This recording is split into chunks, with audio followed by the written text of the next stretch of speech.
Self regulation, self attesting, self certification, यानी एक प्रकार से देश के नागरिकों पर ही भरोसा करते आगे बढ़ना, इस पर हमारा जोर है। हमारा प्रयास इस वर्ष केंद्र और राज्य स्तर के 6,000 से ज्यादा कंप्लायंसेस को कम करने का हमारा इरादा है। इस संबंध में आपकी राय, आपके सुझाव बहुत महत्वपूर्ण है। हो सकता है वेबिनार में उतना टाइम न मिले, आप मुझे लिखित भेज सकते हैं। हम इसको गंभीरता से लेने वाले हैं, क्योंकि कंप्लायंस का बर्डन कम होना ही चाहिए। टेक्नोलॉजी आ गई है, हर चीज को बार बार ये फॉर्म भरो, वो फॉर्म भरो, दिखना भरो, ये इस चीजों से मुझे मुक्ति देनी है। इसी प्रकार लोकल लेवल पर एक्सपोर्ट को प्रमोट करने के लिए एक्सपोर्टर्स और प्रोड्यूसर्स को ग्लोबल प्लेटफॉर्म उपलब्ध कराने के लिए आज सरकार अनेक क्षेत्रों में काम कर रही है। इससे एमएसएमईज हो, किसान हो, छोटे छोटे हस्तशिल्पी हो, सभी को एक्सपोर्ट के लिए बहुत मदद मिलेगी। साथियों, प्रोडक्शन लिंक इंसेंटिव योजना के पीछे भी मैन्युफैक्चरिंग और एक्सपोर्ट का विस्तार करने की ही हमारी भावना है।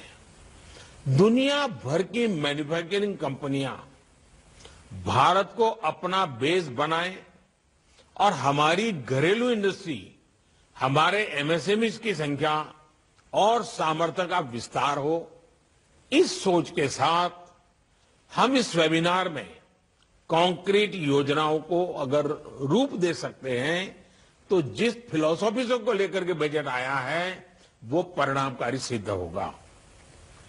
इस योजना का मकसद अलग अलग सेक्टर्स में भारतीय उद्योगों की कोर कॉम्पिटेंसीज और एक्सपोर्ट में ग्लोबल प्रेजेंस का दायरा हमें बढ़ाना ही होगा। सीमित जगह पे, सीमित देशों में, सीमित आइटम लेकर के और हिंदुस्तान के 2-4 कोने में से ही एक्सपोर्ट, ये स्थिति हर प्रकार से बदलनी है। हिंदुस्तान का हर जिला एक्सपोर्ट में क्यों ना हो, दुनिया का हर देश भारत से इंपोर्ट क्यों न करता हो, दुनिया के हर देश में, हर इलाके में क्यों ना हो, हर प्रकार की चीजें क्यों ना हो। पहले की योजनाओं और मौजूदा योजनाओं में आपने भी एक स्पष्ट अंतर देखा होगा। पहले इंडस्ट्रियल इंसेंटिव्स एक open ended input based subsidies का प्रावधान होता था। अब इसको एक कॉम्पिटिटिव प्रोसेस के माध्यम से टारगेटेड परफॉर्मेंस बेस्ड बनाया गया है। पहली बार 13 सेक्टर्स को इस प्रकार की योजना के दायरे में लाना हमारा कमिटमेंट दिखाता है। साथियों, ये पीएलआई जिस सेक्टर के लिए है उसको तो ये लाभ हो ही रहा है, इससे उस सेक्टर से जुड़े पूरे इकोसिस्टम का बहुत फायदा होगा।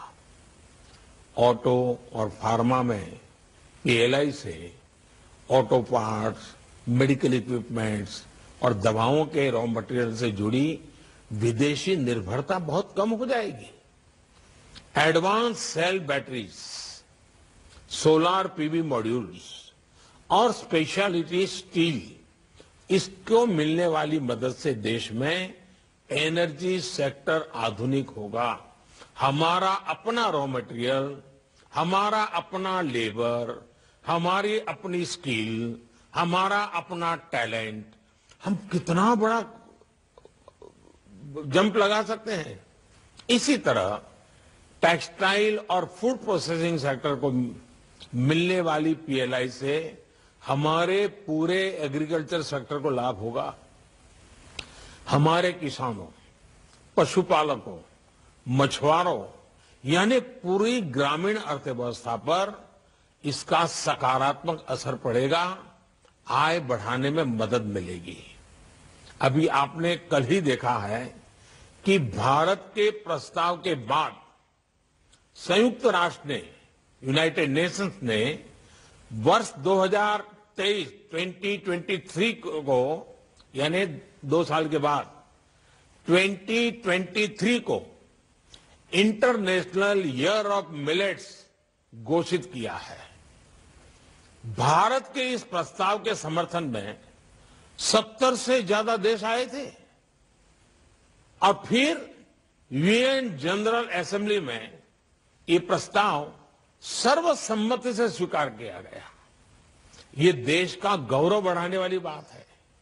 ये हमारे किसानों के लिए भी बड़ा अवसर है और उसमें भी खास करके छोटे किसान जहां सिंचाई की सुविधाएं भी कम है और जहां पर मोटा अनाज पैदा होता है, इस मोटे अनाज का महात्म्य दुनिया तक पहुंचाने का काम यूएन के माध्यम से हमने जो प्रस्तावित किया वो 2023 के लिए स्वीकृत हुआ है। भारत के छोटे किसानों को जहां सिंचाई उपलब्ध नहीं है, ऐसे दुर्गम इलाके की खेती को, हमारे गरीब किसान को ये मोटे अनाज की ताकत कितनी है, न्यूट्रिशन वैल्यू कितनी है, उसमें वैरायटीज कितनी हो सकती है, दुनिया में ये अफोर्डेबल कैसे हो सकती है, ये कितना बड़ा अवसर हमारे सामने है। जैसे हमने योग को दुनिया में प्रसारित और प्रतिष्ठित किया, वैसे ही हम सब मिलकर के, खास करके एग्रो प्रोसेसिंग वाले लोग मिलकर के मिलेट्स यानी मोटे अनाज के लिए भी सारी दुनिया में पहुंच सकते हैं। वर्ष 2023 में अभी हमारे पास समय है, हम पूरी तैयारी के साथ विश्व भर में अभियान शुरू कर सकते हैं। जिस तरह से कोरोना से बचाने के लिए मेड इन इंडिया वैक्सीन है, वैसे ही लोगों को बीमार होने से बचाने के लिए भारत में पैदा हुए मिलेट्स भी, मोटा अनाज भी, उसकी न्यूट्रिशन वैल्यू भी उतनी ही उपयोगी होगी। मिलेट्स या मोटे अनाज की पौष्टिक क्षमता पर अब हम सभी उसे परिचित है। एक समय में रसोई में मिलेट्स बहुत प्रमुखता से होते थे, अब ये ट्रेंड वापस लौट रहा है। भारत की पहल के बाद यूएन द्वारा 2023 को इंटरनेशनल ईयर ऑफ मिलेट्स की घोषणा देश और विदेश में मिलेट्स की डिमांड तेजी से बढ़ाएगी। इससे हमारे किसानों और विशेषकर देश के छोटे किसानों को बहुत फायदा होगा। इसलिए मेरा एग्रीकल्चर और फूड प्रोसेसिंग सेक्टर से आग्रह है कि इस अवसर का पूरा लाभ उठाए।